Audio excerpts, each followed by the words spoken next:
Hey everyone, and welcome. Today we're diving into the wonderful, sometimes confusing, but always fun world of American Mahjong.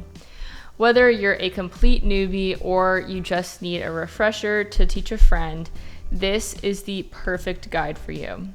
We're going to cover all of the basics you need to get up and running with American Mahjong, or Maj as it's often called. Now, this is the American version of the game following the official National Mahjong League, or NMJL rules. It's a game of both skill and chance played with 4 people. So let's start with what you'll be playing with, the tiles. So the tiles of an American Mahjong set includes 152 tiles, and they might look a little different from set to set, but they're all the same types. So first you have the number tiles. These include 3 suits. It has the cracks, dots, and bams. And within each suit you have tiles numbered 1 through 9. There are 4 of each tile. A quick note is the 1 bam is usually represented as a bird, which can be a little confusing at first. Next up we have the winds. There are 4 types. We have north, east, south, and west. Just like the number tiles, there are 4 of each wind tile in the set. Then we have the dragons. So you have 3 types here. We have the green, the red dragon, and the white dragon, which is also called a soap. There are 4 of each dragon. Each dragon is actually associated with one of the 3 suits, green with bams, red with cracks, and white with dots. So we'll talk more about that when we get to the card. Now, the white dragon, or the soap, can also be used to represent a 0. And finally, you have the flowers and the jokers. So there are 8 flower tiles, and they're all interchangeable in American Mahjong. And a lot of sets will have different flowers on them, but for the game, they're all the same.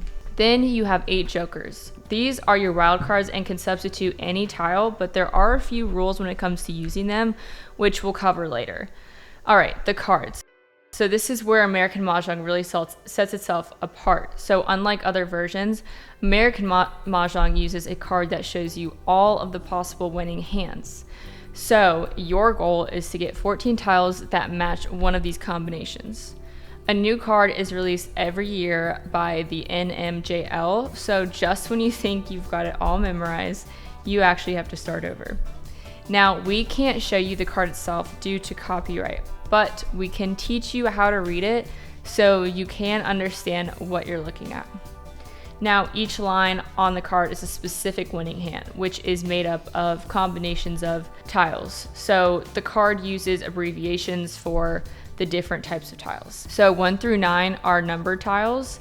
D is for dragon, F is for flower, and the letters N, E, W, S represent the wind tiles. The number 0 is for the soap, or the white dragon.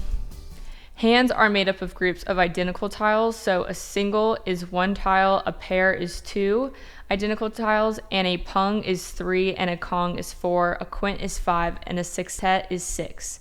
So for example, a pung of west winds would look like WWW on the card, and a kong of 4s would be 4444.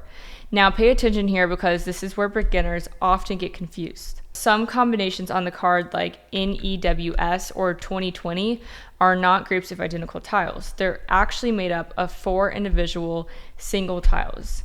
So if you see spaces or different numbers, it's a set of singles, not a pung or a kong. The card uses 3 colors, blue, red, and green. Now, these colors don't represent a specific suit. Instead, a color shows which tiles in a hand belong to the same suit. For example, if you see a hand with groups of red tiles and blue tiles, all the red groups must be in the same suit, and all the blue groups must be in a second different suit. Now, it gets a little more complex with dragons. So if a dragon is the same color as the number tiles in a hand, it has to match that suit. So a green dragon with bams, a red dragon with cracks, or a white dragon with dots. Now, sometimes a dragon will be a different color, which means it doesn't match the other suits in the hand. This is often called an opposite dragon. So the card also groups hands into sections that are mostly the same each year, like hands that use the current year, hands with only even numbers, and hands with only used winds and dragons. There are some notes on the card that are important to read carefully. So some hands are marked with a C for concealed, which means you can't use a discarded tile to complete them. A hand marked with an X is an exposed hand, which means you can. And finally, each hand has a point value. So the points you get for winning are listed right there on the card. So now that you know the basics, let's talk about how to play the game itself. If you're playing in person, you'll arrange 4 players around a square table. Each player gets a rack, then you'll put all the tiles face down in the middle, shuffle them, and then each player builds a wall of tiles. So 19 tiles long and 2 tiles tall in front of each rack. Now players roll dice to determine who is East, and East rolls again and breaks their wall at the number rolled. Then starting with East and moving counterclockwise, each player takes tiles from the walls. In the end, East will have 14 tiles and the other 3 players will have 13. Now the Charleston is a unique part of American Mahjong where you pass unwanted tiles between players. It's mandatory for the first part and optional for the second. So first, you pass 3 tiles to the player on your right, then you pass 3 tiles to the player across from you.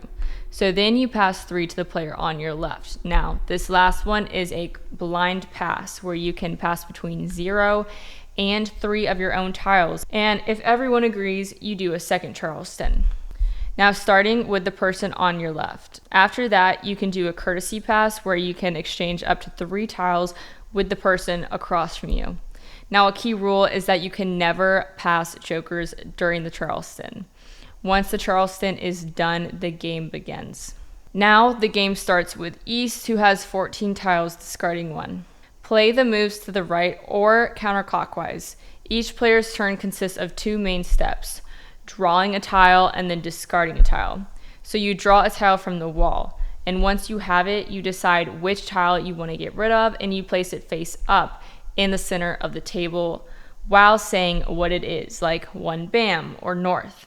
Once you discard a tile, you cannot take it back. Now this is where it starts to get a little interesting. Before the next player draws a tile from the wall, you can call a discarded tile if you need it to complete a pung, kong, or quint.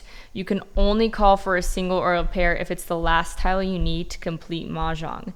And to call, you just say call, take the discarded tile, place it on top of your rack with the matching tiles, and from your hand to create a combination. This is called exposure. You then discard a tile to end your turn. If 2 players want the same tile, the one closer to the discarded player takes precedence. And if a player is calling a tile to win the game, they always have priority over someone calling for an exposure.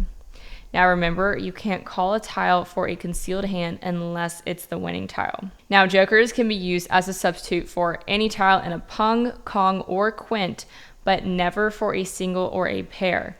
For example, if you need a pung of 5s, you can use 2 cracks and a joker. On your turn, you can also swap a tile from your hand for an exposed joker on your own or another player's rack. You just swap out the tile and take the joker into your own hand. So when you have all 14 tiles that match a hand on the card, you declare Mahjong. You show everyone your tiles, and if they're a valid hand, then you win. Now you get the points for the hand plus bonuses for hands that have no jokers, or if you picked the winning tile yourself instead of calling a discard. Now if you do run out of tiles in the wall before anyone calls Mahjong, the game is a draw. This is called a wall game. Sometimes a player's hand might be declared dead. This happens if you accidentally call Mahjong when you don't have a valid hand, or if your exposures show you're trying to make a hand that's no longer possible. If your hand is dead, you can't participate in the game anymore. Now, American Mahjong is a game that gets easier the more you play. It's all about learning to read the card and spotting those patterns. If you have any questions, drop them in the comments below. Happy playing and good luck. Make sure to like and subscribe, and I'll see you in the next video.